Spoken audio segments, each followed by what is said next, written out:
así no creyeron. ¿Qué es lo que los desanimó, mis hermanos? ¿Qué desanimó al pueblo para no entrar a tomar posesión de la tierra prometida? Damos la bienvenida a nuestros hermanos que se conectan en línea a esta transmisión desde la iglesia de Benecer en Tlaxcala. Sean bienvenidos. Vamos a dar continuidad a la segunda parte del tema, la lucha por el cuerpo de Moisés. Estamos viendo ahorita la carta del apóstol Judas, escrita para la iglesia, que es previa a esta carta al libro final, al libro del Apocalipsis, porque esta carta se relaciona mucho con el tiempo actual que estamos viviendo, un tiempo pre-apocalíptico, pre-tribulacionario. Amén. Sean bienvenidos a esta transmisión. Gloria a Dios. Entonces, mis hermanos, ¿qué les impidió entrar a la tierra prometida? Aquellos 2 millones que salieron de Egipto aproximadamente, contando hombres, mujeres y niños, abuelitos y abuelitas. ¿Cuánto? Más bien, ¿qué les impidió? ¿Qué les impidió entrar a la tierra prometida? Hubo un momento clave, mis hermanos, por el cual ellos no entraron a tomar posesión. ¿Cuál fue ese momento? ¿Pero qué momento? Bueno, siempre andaban dudando, ¿eh?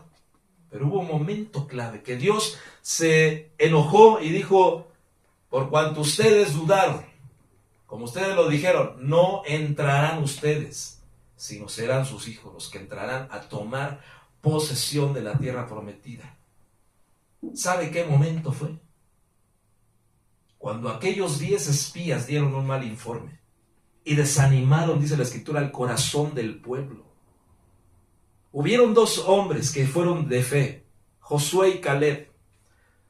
Los 2 se fueron a tomar, más bien a examinar el territorio que iban a tomar en posesión los israelitas. Eran 12 espías, eran 12 varones de renombre, 12 personas valientes, no eran cobardes, fueron seleccionados como hombres líderes, valientes.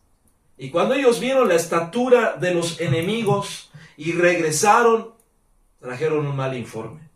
Por eso no es bueno que nos dejemos guiar por lo que nos dicen. No nos dejemos guiar por lo que nos dicen. Cuando Dios te ha dado una promesa, aunque la gente te desanime, tú sigue creyendo en el que te da la promesa. No en las circunstancias, y aunque los mismos hermanos, porque puede suceder que te desanimen, no, pero mira, yo también, que mi primer amor y que yo así era como tú. Tus ojos puestos en Cristo Jesús. Porque estos hombres fueron líderes, que fueron enviados, 12, pero 10 fueron cobardes al ver la estatura de los gigantes. Miren, mis hermanos, las batallas que la iglesia va a enfrentar en el tiempo final, y ya estamos en el tiempo final, no son batallas fáciles. O nos agarramos del Espíritu Santo, o vamos a resbalar, mis hermanos. Puesto los ojos en Jesús, no en las circunstancias. Cada vez habrá más guerras, cada vez habrá más enfermedades, cada vez habrá más destrucción, más amenazas de guerras. Pero nuestra esperanza está puesta en Jesús. Así podrán venir 10 espías, 10 personas que tratarán de desanimarnos, pero debemos tener el corazón de Josué y de Caleb, puestos los ojos en el que está arriba de todo gigante. Por eso dice en su palabra, gloria a Dios. Por eso dice en su palabra, vosotros contigo, Señor, ¿quién contra amén. Nosotros? Si tú con nosotros, Jesús, ¿quién contra nosotros? Nos fortalece. Amén. Todo lo podemos en Cristo que nos fortalece. Amén. El enemigo es lo que vamos a platicarle, todo lo podemos en Cristo. Amén. Vamos a afirmarle, a gritarle que todo lo podemos en Cristo. Aunque estemos enfermos, aunque estemos en escasez, aunque estemos en cualquier situación de adversidad, puesto los ojos en Jesús, todo lo podemos en Cristo que nos fortalece. Ese es el carácter que tenía Josué y Caleb. Pero esos 10 espías contaminaron el corazón de todo el pueblo. Y Dios se enojó y dijo: de cierto que no entrarán ustedes, no entrarán ustedes. Se quedarán en este lugar, sus cuerpos tendidos en el calor del desierto, del sequedal, pero serán sus hijos los que entren a tomar posesión. Y eso nos habla de una nueva naturaleza, una nueva generación. Tenemos que morir a nuestra carne, mis hermanos. Nosotros salimos de Egipto y hasta nos bautizamos en agua. ¿Cuántos nos bautizamos en agua? Amén. Pues usted ya se murió, ya está muerto. Lo sepultaron. Pues ya estamos muertos. ya morimos. Hasta el fondo de los más enfermos. Ya se fue allá a saber dónde quedó el viejo hombre, ¿verdad? Se lo llevó el río, como dicen, se lo llevó el río. Hasta el fondo del mar. Entonces ya somos una nueva naturaleza. Lo que pasa es que unos se quedaron como bebés, ¿verdad? Niños en Cristo, pero otros estamos desarrollando. Tenemos que desarrollarnos. Fueron los hijos de los que salieron de Egipto, los que tomaron posesión de las promesas. Una nueva creación. Si no nacemos de nuevo, no podemos entrar en Canaán. El viejo hombre debe quedar postrado en el desierto. Y ya quedó postrado en el momento que nos bautizamos. Amén. Entonces, miren, tenemos que tomar las promesas. Y tenemos que tomar posesión de lo que el Señor ya nos ha dado por la fe. Porque vamos a seguir leyendo, miren, dice aquí, mas quiero recordaros, ya que una vez lo habéis sabido, que el Señor, habiendo salvado al pueblo, sacándolo de Egipto, después destruyó a los que no creyeron. ¿Cuál es el final de los incrédulos? Destrucción. Murieron, no tomaron posesión de la promesa del Señor. Y a los ángeles que no guardaron su dignidad, sino que abandonaron su propia morada, los ha guardado bajo oscuridad en prisiones eternas para el juicio del gran día. ¿Cuál fue el pecado de los ángeles? ¿Cuál fue? Ya vimos el pecado de Israel, su incredulidad, por eso quedaron destruidos. No tomaron posesión de la tierra prometida. ¿Y cuál fue el pecado de los ángeles? ¿Cuál fue? No creer a Dios, a Jesucristo. Pero eran los ángeles, veían el rostro de Dios. ¿Cuál fue el pecado de los ángeles? Ya por acá oí que están dando la respuesta. ¿Cuál fue? Se mezclaron, ¿verdad? Con las hijas de los hombres. Génesis 6. Dice, no guardaron su dignidad, sino que abandonaron su propia morada. Los ha guardado bajo oscuridad en prisiones eternas para el juicio del gran día, como Sodoma y Gomorra y las ciudades vecinas, las cuales de la misma manera que aquellos, habiendo fornicado e ido en pos de vicios contra la naturaleza, fueron expuestas, por ejemplo, sufriendo el castigo del fuego eterno. Entonces, mis hermanos, aquí está hablando de Sodoma y Gomorra, está hablando de la caída de los ángeles, que se contaminaron con las mujeres, las corrompieron, tuvieron relaciones sexuales con las terrenales, las mujeres terrenales, y engendraron mezclas terribles, seres híbridos. Pero se da cuenta cómo nos está hablando también de Sodoma y de Gomorra, porque ¿qué querían hacer aquellos hombres cuando llegaron aquellos dos ángeles a la casa de Lot? ¿Qué querían hacer los hombres? Dice que forzaron la puerta, querían derribar la puerta, ¿verdad? ¿Y qué dijeron? Saca a los hombres que llegaron a tu casa, Lot, queremos conocerlos. Qué elegantes los traductores, ¿verdad? Queremos conocerlos. No, la versión original dice que querían tener relaciones sexuales con los ángeles. ¿Cómo sabían que eran ángeles? ¿Y cómo estaban tan corrompidos? Y habla de los hombres, ¿eh? Ahí en Génesis, si no me equivoco, es capítulo 16, donde habla de esta situación tan terrible. Ángeles teniendo relaciones sexuales con mujeres. Pero también Sodoma y Gomorra. ¿Qué había en Sodoma y Gomorra? Prostitución, fornicación, pero no eran cualquier prostitución y fornicación. Había bestialismo, había sodomismo, de ahí viene sodomía. ¿Qué es sodomismo? Relaciones homosexuales. Al día de antier, ¿cuándo fue? Hubo la marcha de los colorcitos, ¿verdad? Fue la marcha por el orgullo. Sí, ¿verdad? Fue en estos días, creo que a nivel mundial. Aquí en San Pedro sí se llevó a cabo la marcha de los colores, Sodoma y Gomorra. Vea cómo el libro de Judas nos advierte de todo esto. Como Sodoma y Gomorra, las ciudades vecinas, las cuales de la misma manera que aquellos, habiendo fornicado e ido en pos de vicios contra naturaleza, fueron puestas por ejemplo, sufriendo el castigo del fuego eterno. Había también, mis hermanos, en Sodoma y Gomorra, relaciones sexuales entre padres e hijas. ¿De dónde aprendieron las hijas de Lot a tener relaciones sexuales con su propio padre? ¿De dónde aprendieron? En Sodoma y en Gomorra. ¿De dónde llevaban el vino? Era vino de Sodoma. ¿Qué le dieron a su papá para embriagarlo? Vino de Sodoma. El vino de Sodoma corrompe. El vino de Sodoma provoca ese pecado, estos pecados. Tremendo, ¿ah?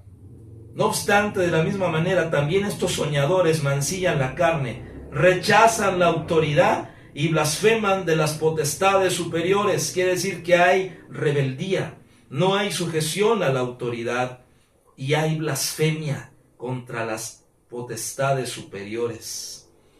Quiere decir que en el tiempo pretribulacionario habrá falta de reconocimiento de autoridad, falta de sujeción, mis hermanos.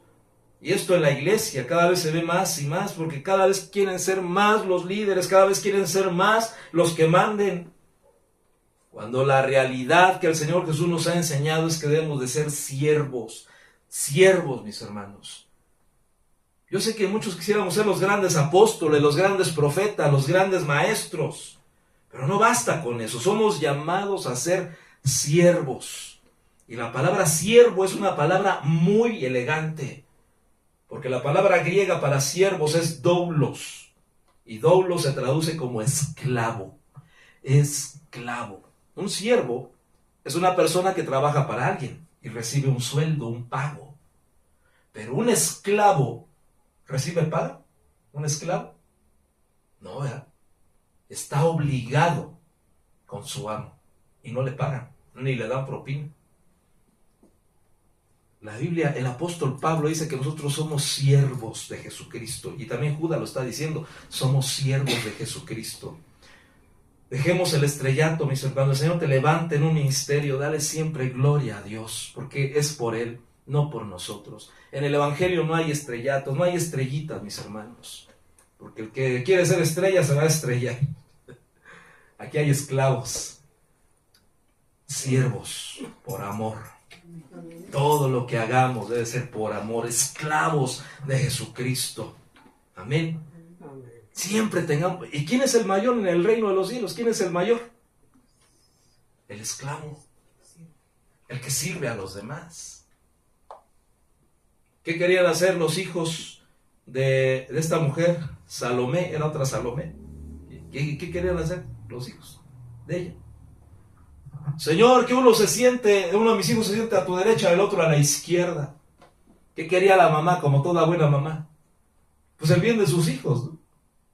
Y que le digo al Señor, no me corresponde a mí el darle los lugares de honor.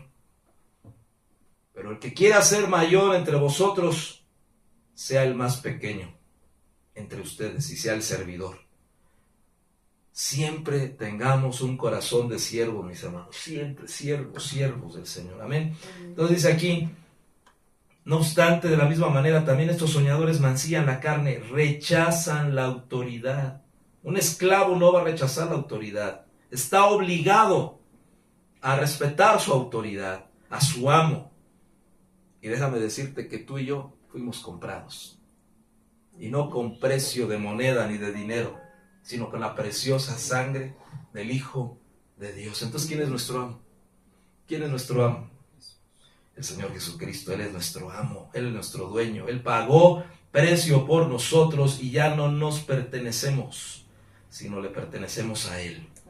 Pero cuando el arcángel Miguel contendía con el diablo, peleando con él por el cuerpo de Moisés, no se atrevió a lanzar, a anunciar o a expresar un juicio de maldición contra él, sino que dijo, el Señor te reprenda. Díganme ustedes, ¿tenía el poder Miguel, el arcángel Miguel, para aniquilar a Satanás? ¿Lo tenía? Amén. Tenía poder. Claro, él tenía autoridad de parte de Dios. Porque es su ángel de mi Señor. Es el ángel guerrero. Pero ¿qué hizo Miguel? Yo no tengo autoridad sobre ti, sino la que me da Dios. Amén. Así que Jehová te reprenda. Me llama la atención que aquí el arcángel Miguel no usó en el nombre de Jesús. ¿Cómo echamos fuera demonios nosotros? En el nombre de Jesús. ¿Sabe por qué? Porque el Señor Jesús vino a pagar no por los ángeles, sino por los hijos de Dios. Entonces nosotros sí tenemos la autoridad, no para pelear directamente contra Satanás, sino contra sus emisarios. Porque hay niveles jerárquicos, en el mundo espiritual hay niveles de autoridad, mis hermanos. Y les he platicado aquí que en el mundo espiritual de las tinieblas hay un orden jerárquico bien estricto, bien exacto, que lamentablemente en la iglesia o en el reino de la luz no se sigue como tal. ¿Cuándo ha visto usted un demonio aceptar a Cristo?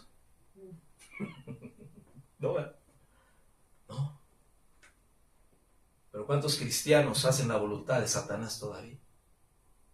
¿Se da cuenta? Como en el reino de las tinieblas es bien estricto el control, la autoridad. Yo no he visto a demonios rebelarse contra Satanás. ¿Por qué? Porque miren, el amor de Dios es tan grande, la misericordia de Dios es tan grande que Él nos da libre albedrío.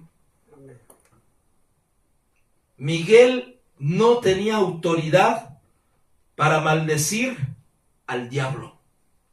El diablo está caído, el diablo está vencido, pero Miguel todavía respetaba la autoridad de Satanás y no lo maldijo, sino que le dijo: Satanás, que Jehová te reprenda. Ahora nosotros no decimos que Jehová te reprenda, demonio, no.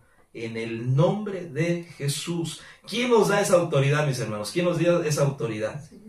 El Señor Jesús. Ya tenemos la autoridad para echar fuera demonios.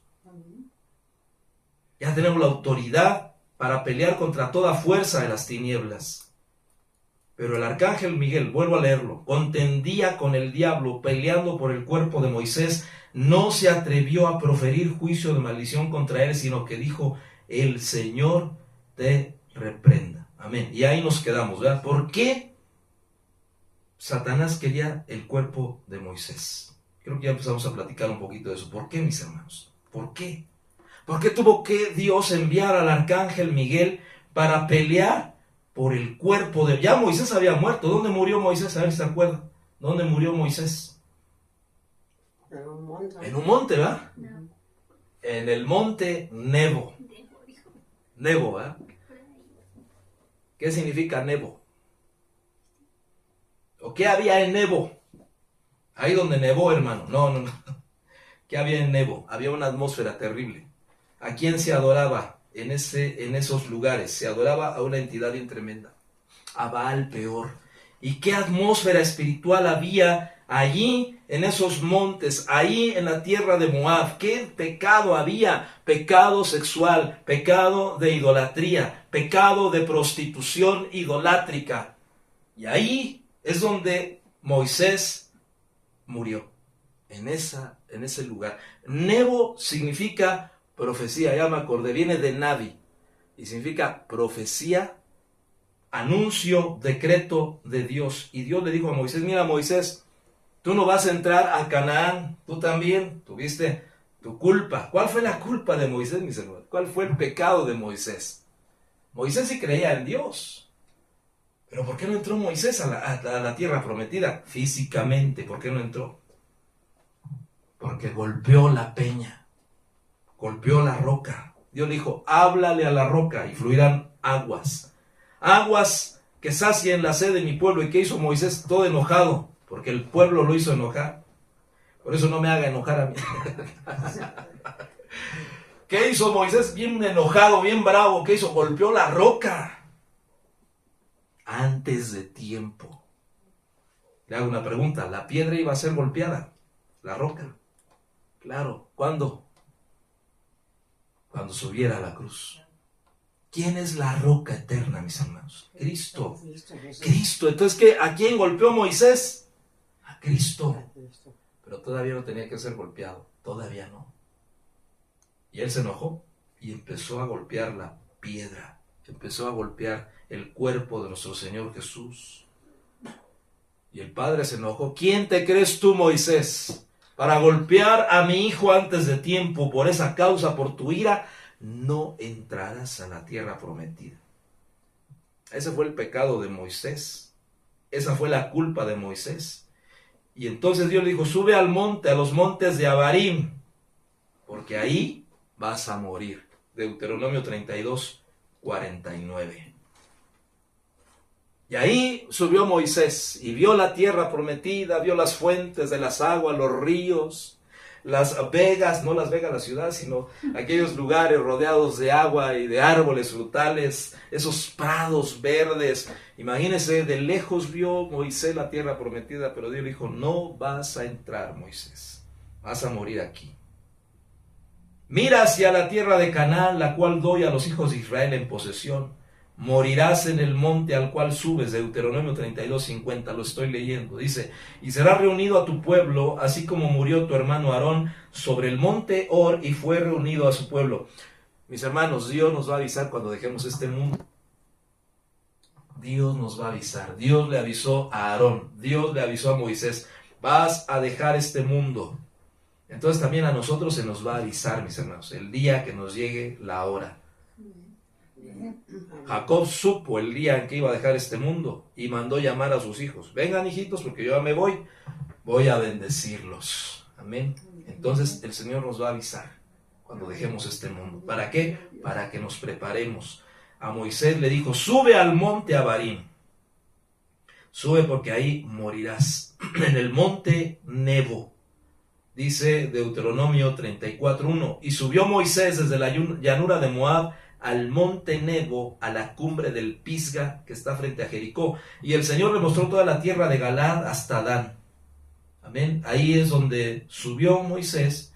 Versículo 5 dice, y allí murió Moisés, siervo del Señor, en la tierra de Moab, conforme a la palabra del Señor. Y él lo enterró en el valle, en la tierra de Moab, frente a Bet Peor, pero nadie sabe hasta hoy el lugar de su sepultura.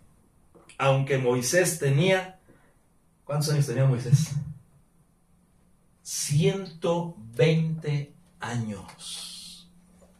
120, miren, ¿cómo era Moisés? Dice, cuando murió, no se habían apagado sus ojos, ni había perdido su fuerza.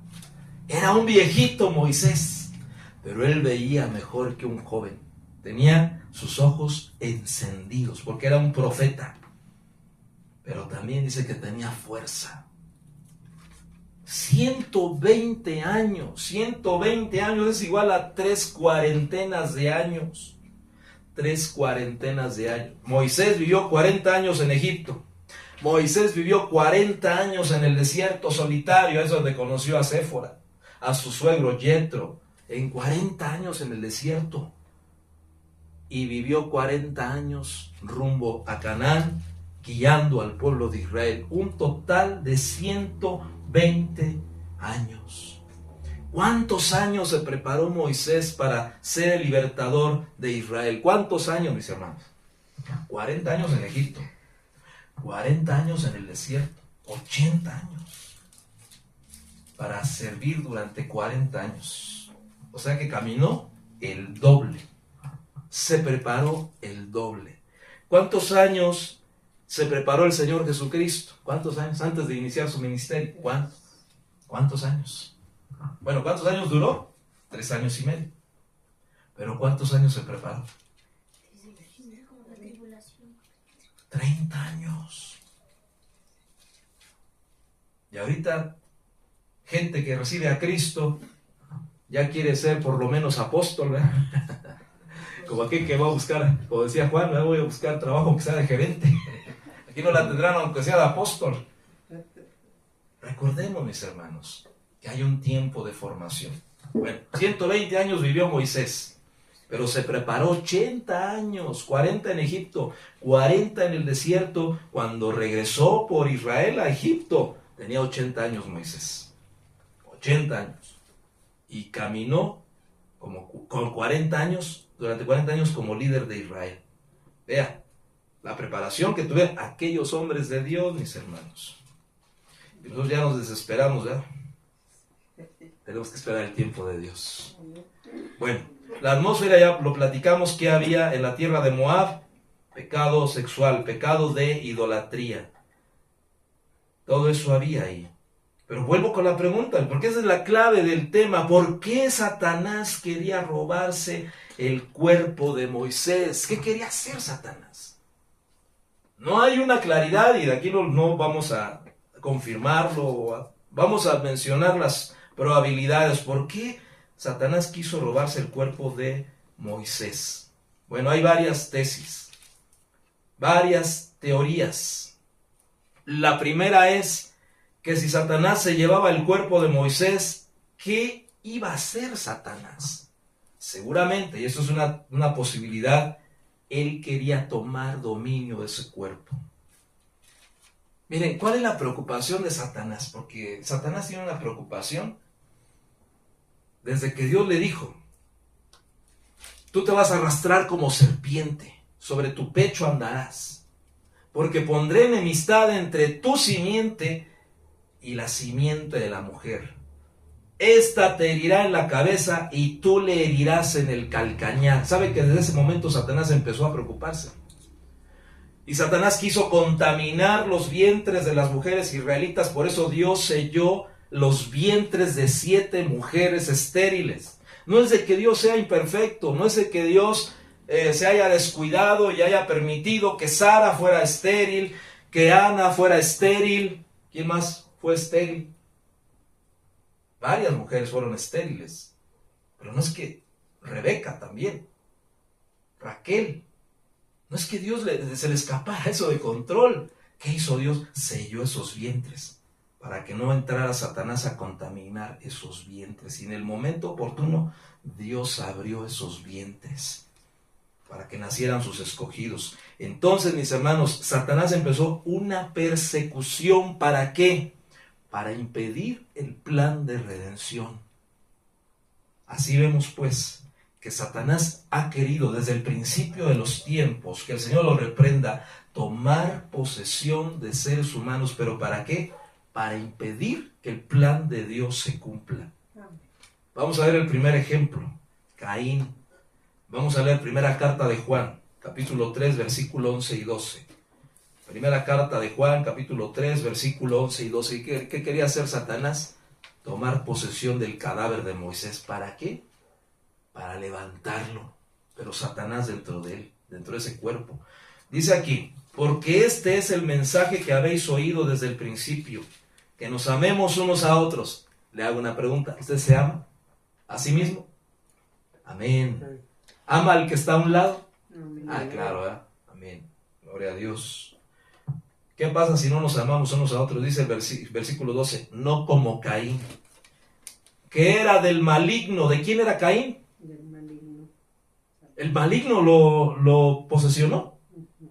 Lo estamos viendo que sí. ¿De quién era Caín? ¿De quién era hijo Caín? ¿De quién era hijo? Amén, de Adán y de Eva. De hecho, fue el primogénito después de que cayeron en pecado. Y ojo, digo después de que cayeron en pecado, porque ellos tuvieron hijos que hemos platicado antes de caer en desobediencia. Ellos dieron a luz hijos en el huerto. Pero aquí dice que después de que salieron del huerto, ellos dieron a luz a Caín. Ellos engendraron a Caín y a Abel. Caín nació primero, era el primogénito. Pero la Biblia dice en Génesis capítulo 4 que Caín mató a Abel. ¿Por qué? Era su hermano. ¿Quién mataría a su propio hermano? Los cainitas, ¿eh? Y qué tremendo que en la iglesia hay Caínes todavía, que son piedras de tropiezo para otros. Guardémonos que aquí no haya corazón de Caín, porque Caín dice que era del maligno. Y mató a su hermano. ¿Y por qué causa lo mató? Porque sus obras eran malas y las de su hermano eran justas. ¿Qué lo llevó a Caín a matar a su hermano? En pocas palabras, la envidia. ¿Ya? La envidia. Ah, como mi hermano llevó su ofrenda, yo también voy a llevar mi ofrenda. Fíjense qué tremendo, que en una ofrenda Dios probó el corazón de Caín y lo encontró defectuoso. Dice la Biblia que Dios miró con agrado a Abel y a su ofrenda. Dios ve primero tu corazón y después ve tu ofrenda que le traes. Pero Caín tenía un corazón malo, dice que era del maligno, y mató a su hermano. Porque la ofrenda de Caín no fue acepta delante de Dios. Entonces aquí vemos al primer posesionado por Satanás, Caín. Guardémonos de la actitud de Caín. Vamos a ver otro ejemplo. Vamos a ver varios, porque son muchos, no va a dar tiempo. Ezequiel 28, versículos 12 al 19. Dice, lo voy a parafrasear para no leer todos los versículos, usted tome nota, léalos. Vuelvo a repetir, Ezequiel 28 versículo 12 al versículo 19. Esta historia nos habla del rey de Tiro y dice, rey de Tiro, tú eras el sello de la perfección, en Edén, en el huerto de Dios estabas. De toda piedra preciosa era tu vestidura. Todos los primores de tus tamboriles fueron hechos para ti en el día de tu creación. Versículo 13 dice, en el Edén estabas, en el huerto de Dios, toda piedra preciosa era tu vestidura, el rubí, el topacio y el diamante, el berilo, el onis, el jaspe, el zafiro, la turquesa y la esmeralda, y tus engastes, y de tus encajes estaba en ti, el día que fuiste creado, fueron preparados para ti. Tú, querubín protector de alas desplegadas, pero le está hablando literalmente al rey de Tiro. Esto también es una profecía que hace referencia a Luzbel antes de caer en pecado. Pero la profecía que dirige Ezequiel directamente va enfocada hacia el rey de Tiro. Quiere decir que el rey de Tiro también fue posesionado por Satanás. ¿Qué le parece? Un rey fue posesionado por Satanás. Dice el versículo 17, se enalteció tu corazón a causa de tu hermosura, corrompiste tu sabiduría a causa de tu esplendor. Entonces, mis hermanos, ¿qué nos puede hacer caer para obedecer a Satanás? Que el Señor lo reprenda. La vanagloria, la soberbia, el creernos más que otros, dice aquí. Se enalteció tu corazón. ¿Qué le abrió la puerta a Satanás? ¿Qué provocó que Satanás cayera en rebeldía, mis hermanos? ¿Cuál fue el pecado de Luzbel? La soberbia, ¿eh? Subiré a lo alto, junto a las estrellas del Altísimo, ahí pondré mi trono y seré semejante al Altísimo. Quiso subir a donde no le correspondía. Y ese mismo sentimiento le inyectó al rey de Tiro, porque dice que a causa de su sabiduría, a causa del esplendor de su majestad, se ensoberbeció y entonces corrompió su corazón a causa de su sabiduría. Dice el versículo 18, mira el numerito, 18. Por la multitud de tus iniquidades, por la injusticia de tu comercio, profanaste tus santuarios. Yo he sacado fuego de medio de ti que te ha consumido y te ha reducido a ceniza. Entonces también el rey de Tiro, Satanás lo posesionó. Vamos a ver otro personaje que es bien conocido por todos nosotros. Judas Iscariote, efectivamente, otro que también Satanás lo posesionó. No un demonio, no, fue Satanás mismo. Vamos a leer Lucas 22:3. A ver, ahí sí me gustaría que me acompañaran en la lectura. Lucas 22:3. ¿Qué dice, mis hermanos? Dice, entonces entró Satanás en Judas, uno de los 12, al que llamaban Iscariote. Este fue a los jefes de los sacerdotes y a los capitanes del templo para tratar con ellos cómo les entregaría a Jesús. ¿Quién entró en el corazón de Judas? Satanás. O sea, ni siquiera un demonio, ¿eh? Ni siquiera un ángel caído, ni siquiera un espíritu inmundo. Fue Satanás mismo. Que el Señor lo reprenda. Vamos a leer Juan 13:27, por favor, Iris. Juan 13:27. Es un pasaje paralelo. ¿Qué dice? Tan pronto como Judas tomó el pan, Satanás entró en él. Lo que vas a hacer, hazlo pronto, le dijo Jesús. Tan pronto como Judas probó el pan, Satanás entró dentro de él. ¿Cómo entró Satanás? A través del bocado de pan. Por eso la Santa Cena, mis hermanos, tenemos que discernir el cuerpo de Cristo. Porque Satanás también puede entrar por un bocado de pan. Bueno, el último que va a ser posesionado por Satanás va a ser el anticristo. Apocalipsis 13:1. Apocalipsis 13:1 y 2. Dice así. El dragón se paró sobre la arena del mar y vi que subía del mar una bestia que tenía 10 cuernos y 7 cabezas. En sus cuernos había 10 diademas y en sus cabezas había nombres blasfemos. La bestia que vi era semejante a un leopardo, sus pies eran como los de un oso y su boca como la boca de un león. Y el dragón, fíjese, el dragón le dio su poder, su trono y gran autoridad. ¿A quién le va a dar Satanás como dragón? Su poder, su trono y su autoridad a la bestia, al anticristo. Versículo 4, y adoraron al dragón porque había dado autoridad a la bestia, y adoraron a la bestia diciendo, ¿quién es semejante a la bestia? ¿Quién puede luchar contra ella? Se le dio una boca que hablaba palabras arrogantes y blasfemias, y se le dio autoridad para actuar durante 42 meses. Entonces, mis hermanos, como les decía hace 8 días, la obra maestra de Satanás, todo lo que él ha hecho, los personajes que y hay otros, por ejemplo Nabucodonosor, que no lo mencioné, hay otros. Absalón, por ejemplo, que quiso usurpar el trono de su propio padre David. ¡Qué tremendo! Personas que le entregaron su corazón a Satanás.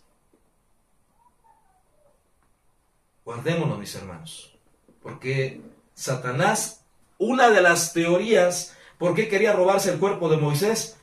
Porque él quería entrar en ese cuerpo y ¿sabe qué? Lo quería resucitar para engañar al pueblo de Dios.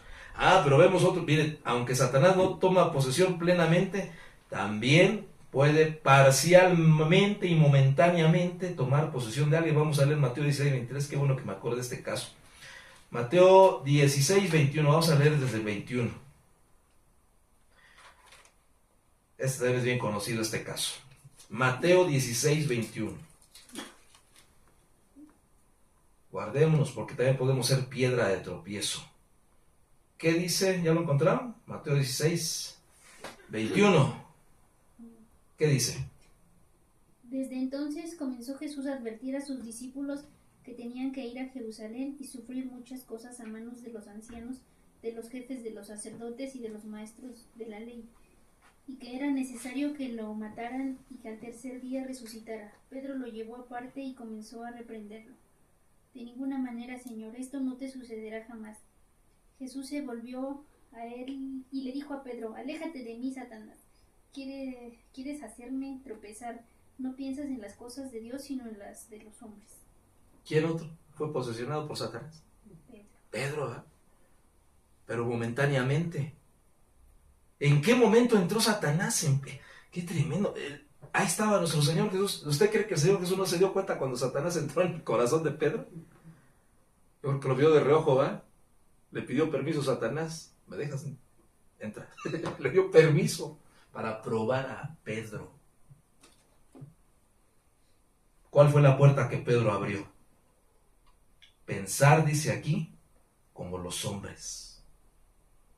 Vamos a leer el versículo 23. Pero volviéndose él dijo a Pedro, quítate delante de mí, Satanás. El Señor le habló no a Pedro, le habló al que estaba dentro de Pedro. Me eres piedra de tropiezo. Fíjense, ¿a quién escogió Satanás? A Pedro. ¿Y qué significa Pedro? Piedra. Sabía el carácter de Pedro, Satanás. Como tú eres Pedro, piedra pequeña, a ti te va a hacer caso el Señor. Vas a ser piedra de tropiezo. Estórbale, Pedro, estórbale. Pero Señor, pensó Pedro, no dejes que te maltraten, Señor, no los abandones. Que nunca te suceda esto que estás diciendo, que vas a padecer, que te van a crucificar, Señor. No lo permitas. Y el Señor no le habló a Pedro, le habló a Satanás. Apártate de mí, quítate de mí. Me eres piedra de tropiezo, porque yo sé que no es Pedro. Eres tú, Satanás mismo, en el corazón de Pedro. Y tú, Pedro, le abriste la puerta a Satanás porque no estás pensando en las cosas de Dios, sino en las cosas de los hombres. Mis hermanos, ¿cuántas veces hemos pensado no en las cosas de Dios, sino en la de los hombres? Dígame una cosa de los hombres, dígame una cosa. ¿Cómo es pensar como los hombres? ¿Qué cree usted?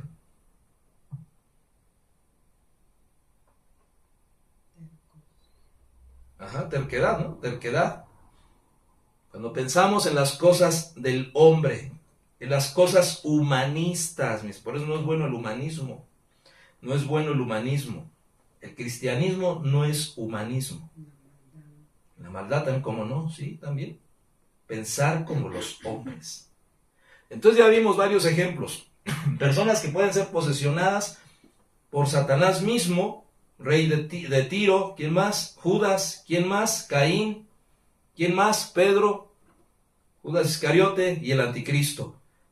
Entonces no será, mis hermanos, que también Satanás quería entrar dentro del cuerpo de Moisés muerto, seguramente, y quería hacer de él un zombi para que Israel fuera arrastrado hacia él, en pos de él, y que el plan de redención no se llevara a cabo. Eso es una teoría, esa es una tesis. La Biblia dice que Dios sepultó en secreto el cuerpo de Moisés. Nadie sabe el lugar de su sepultura hasta el día de hoy. Pero ¿cómo Satanás sí supo?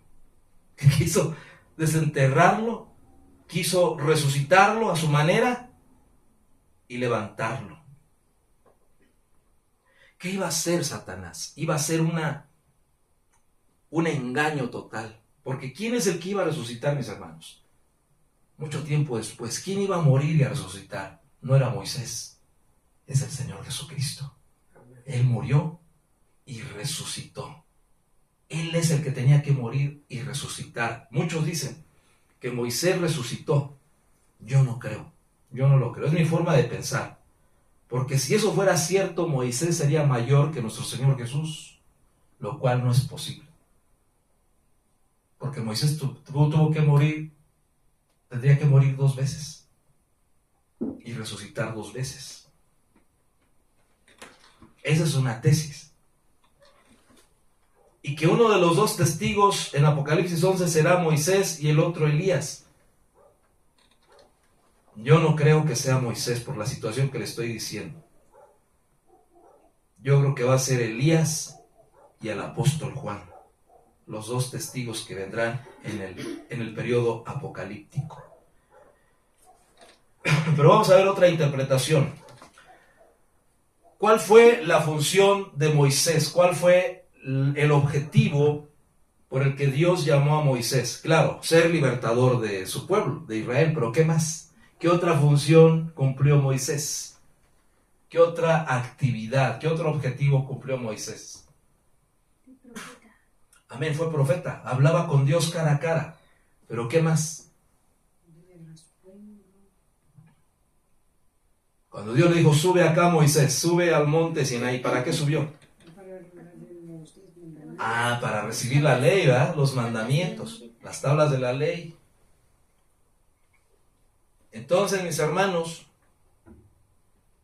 Moisés representa al periodo de la ley, porque él recibió las tablas de la ley, la Torá. Entonces, cuando Satanás quiso robarse el cuerpo de Moisés en un sentido simbólico, lo que Satanás está haciendo es resucitar, levantar el legalismo, mis hermanos, el legalismo en la iglesia. Y hoy en día hay mucho legalismo en la iglesia. Y no me refiero nada más al legalismo de hermano, hermana, sobre todo las hermanas. Esos pantalones no, hermano.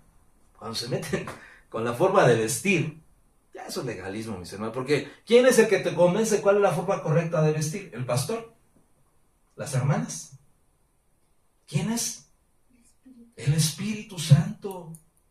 No es el legalismo. Pero aparte hay otro legalismo que es todavía más peligroso, mis hermanos, y es, volvamos a las raíces judías. Tenemos que guardar la Torá, tenemos que guardar las 7 fiestas, tenemos que comer cordero pascual, tenemos que vestirnos del talid, los que somos varones, y las hermanas tienen que prepararlo los Shabbats cada sábado, tienen que preparar la cena de Shabbat y de recitar los versos de los salmos y cantar el gran Halel y el vino e invite a los pobres. ¿Cómo tengo yo grabado eso? Cuando me invitaron a una cena de Shabbat unos hermanos con estas tendencias judaizantes, y hasta después me di cuenta por qué me habían invitado a cenar. Porque dijo el hermano, como hoy es Shabbat, los invitamos a usted y a su esposa y a su hijita para que nos acompañaran, porque ya ve que la Torah dice que debemos de invitar a los pobres. Ay, gloria a Dios. Bueno, por eso me invitó el hermano, soy prove. Eso es legalismo, mis hermanos. Guardémonos del legalismo. Eso es. Por eso Satanás quiso levantar el cuerpo de Moisés. Y finalizo con esto. Hay dos cuerpos, mis hermanos. En la Biblia ya estamos viendo dos cuerpos. El cuerpo de Moisés y hay otro cuerpo. Y en 8 días vamos a recordar ese cuerpo. ¿Cuál es ese cuerpo? El cuerpo de Cristo. Amén. ¿Qué vamos a comer? La carne, el pan que representa el cuerpo del Señor Jesús. Entonces, mis hermanos, el cuerpo de Moisés representa el legalismo, representa las raíces hebreas, pero ¿sabe qué también representa el cuerpo de Moisés? Al Israel actual. Porque el Israel actual que está enfrentando batallas, que el arcángel Miguel está peleando por ellos. Recuerde que le dije que el arcángel Miguel es el defensor de Israel. Y vemos aquí cómo peleó por el cuerpo de Moisés.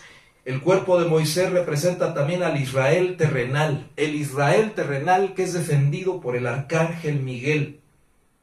Satanás quiere robarse ese cuerpo. Quiere impedir que la nación de Israel reconozca a Jesús como su verdadero Mesías. Nosotros somos el cuerpo de Cristo. ¿Cuántos dicen amén? Amén. La iglesia del Señor Jesús es su cuerpo, la cual es su cuerpo. Y Él es nuestra cabeza y nosotros somos su cuerpo. Amén. Nosotros no somos del cuerpo de Moisés, somos del cuerpo de Cristo Jesús. Amén. Amén. El cual sí murió y resucitó. Satanás quería levantar el cuerpo de Moisés a su manera, resucitarlo y hacerlo un zombie para engañar a Israel.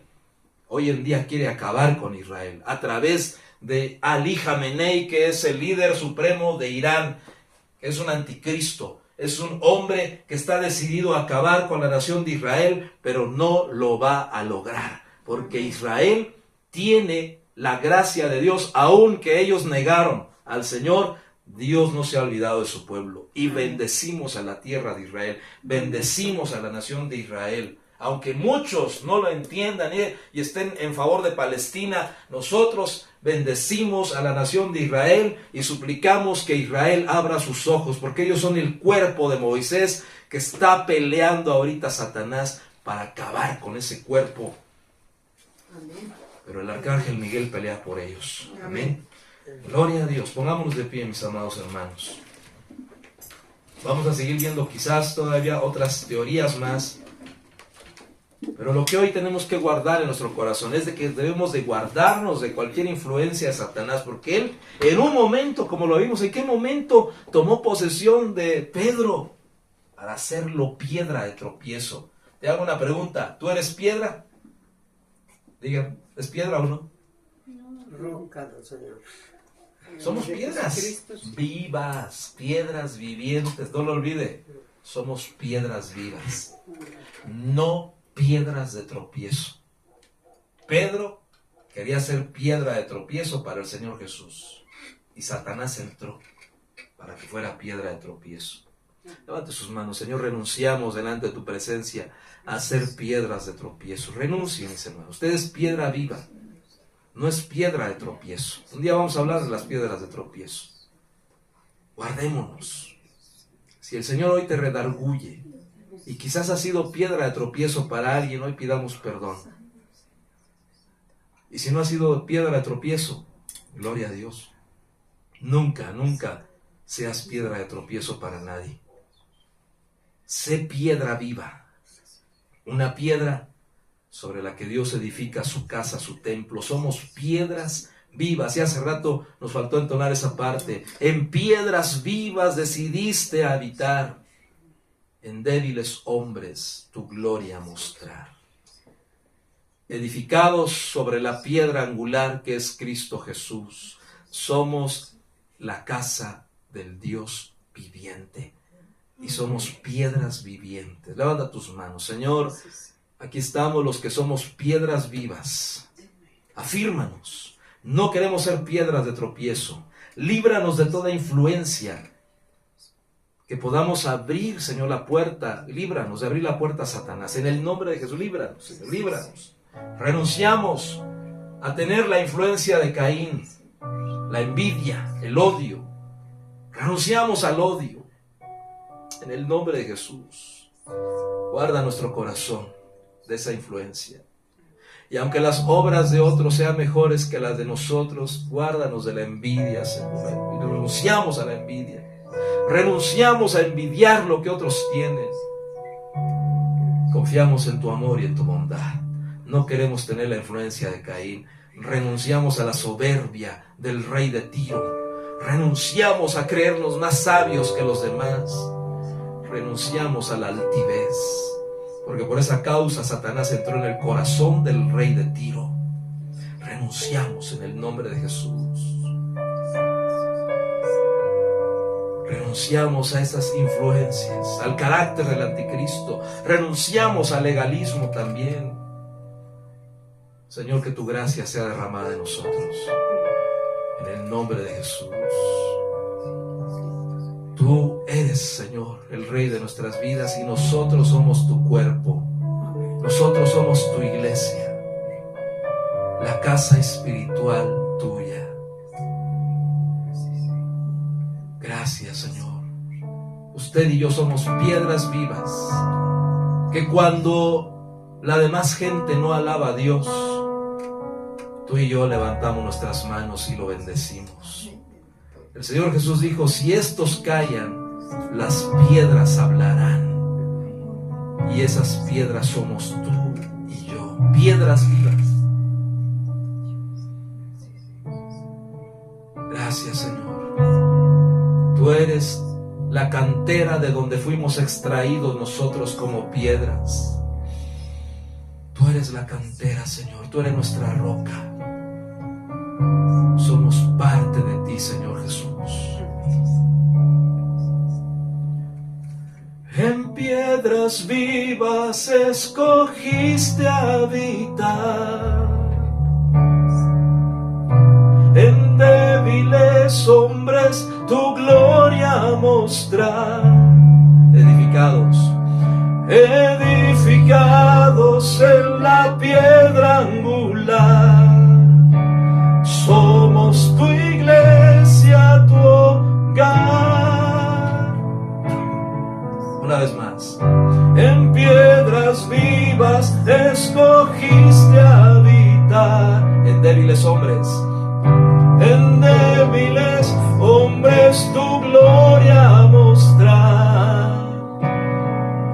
Edificados en la piedra angular, somos tu iglesia, tu hogar. Una vez más. En piedras vivas escogiste habitar, en débiles hombres tu gloria mostrar. Edificados en la piedra angular, somos tu iglesia, tu hogar. Vamos a construir una habitación, un mejor lugar en donde puedas descansar. Vamos a construir una habitación que sea un santuario para ti.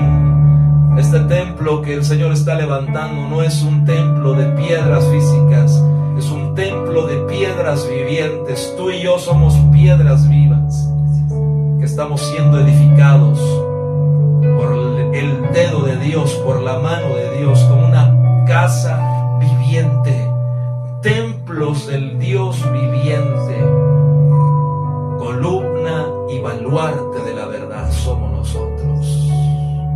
Somos tu iglesia, tu hogar. Somos tu iglesia. Somos tu iglesia, tu hogar. La última vez. Somos tu iglesia, tu hogar. Levante sus manos. Señor, guárdanos en el nombre de Jesús. Nunca dejes de habitar en nosotros. Satanás quiso robarse el cuerpo de Moisés, porque estaba vacío. Pero a nosotros no nos puede robar ni pelear por nosotros, porque estamos llenos de ti, Señor Jesús. Somos templos tuyos, somos tu cuerpo, somos cuerpo tuyo, Señor, el cuerpo místico por el cual tú viniste a pagar un alto precio.